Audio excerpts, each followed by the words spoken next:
Hello বন্ধুরা, সবাই কেমন আছেন? আশা করি সবাই ভালো আছেন। আজকে আবার একটা নতুন রেসিপি নিয়ে চলে এলাম। ধনিয়া কাতলা। ধনিয়া কাতলা করতে কী উপকরণ লাগে সেটাই আপনাদের সাথে শেয়ার করব।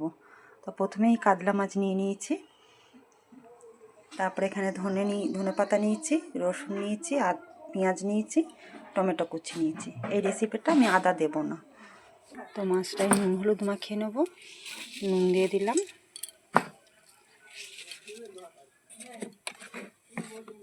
দিয়ে দেবো হলুদ গুঁড়ো,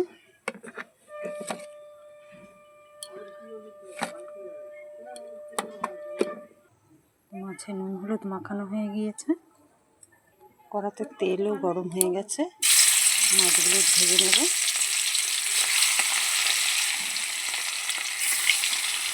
মাছটা ভাজা হোক, চলুন ততক্ষণ মশলাটা করে নেওয়া যাক।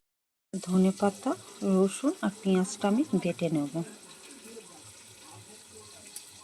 ভাজা হয়ে গেছে, মাছ ভাজা রেডি হয়ে গেছে। ওই তেলেতেই আমি শুকনো লঙ্কা আর কালো জিরে ফোড়ন দিয়ে দিলাম একটা তেজপাতা, দিয়ে দেব কেটে রাখা টমেটো কুচিটা। যে মশলাটা বেটে রেখেছিলাম সেই মশলাতে একটু নুন দিয়ে দিলাম, পরিমাণ মতো নুন দিলাম, দিয়ে দিলাম হলুদ গুঁড়ো, দিয়ে দিলাম লঙ্কার গুঁড়ো, পরিমাণ মতন লঙ্কা, যে যেরকম ঝাল খাবেন সে সেরকম লঙ্কার গুঁড়ো দিয়ে দেবে। দিয়ে দিয়েছি মশলাটাতে। এবার একটু হালকা জল দিয়ে দেবো, দিয়ে ভালো করে মিক্সড করে নেবো। মশলাটা আমি এরম করে সব মিক্সড করে নিলাম। এদিকে কড়াতেও টমেটোটা বেশ নরম হয়ে গিয়েছে। এবার মিক্স করে রাখা সব মশলাগুলো দিয়ে দেবো।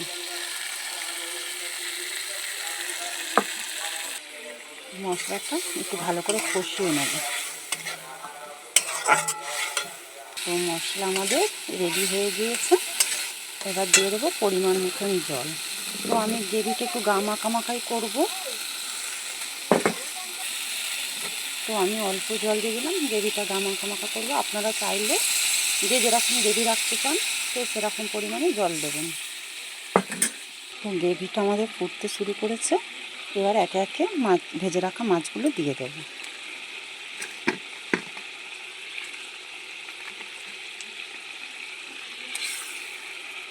মাছগুলো দেওয়া হয়ে গেছে। গ্যাসটা আমি লো ফ্লেমে রেখে দেবো। লো ফ্লেমে দিয়ে আমি মাছটা চাপা দিয়ে দেবো।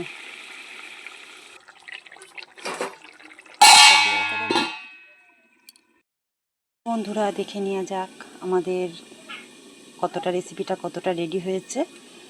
তো দেখছি বন্ধুরা, কালারটাও সুন্দর হয়েছে,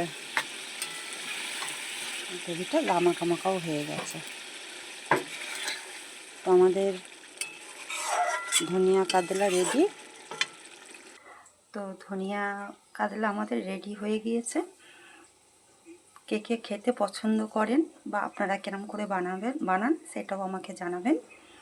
তো রেসিপিটা যদি ভালো লেগে থাকে তাহলে প্লিজ একটা লাইক, কমেন্ট, শেয়ার করে দেবেন, পাশে থাকবেন। নমস্কার।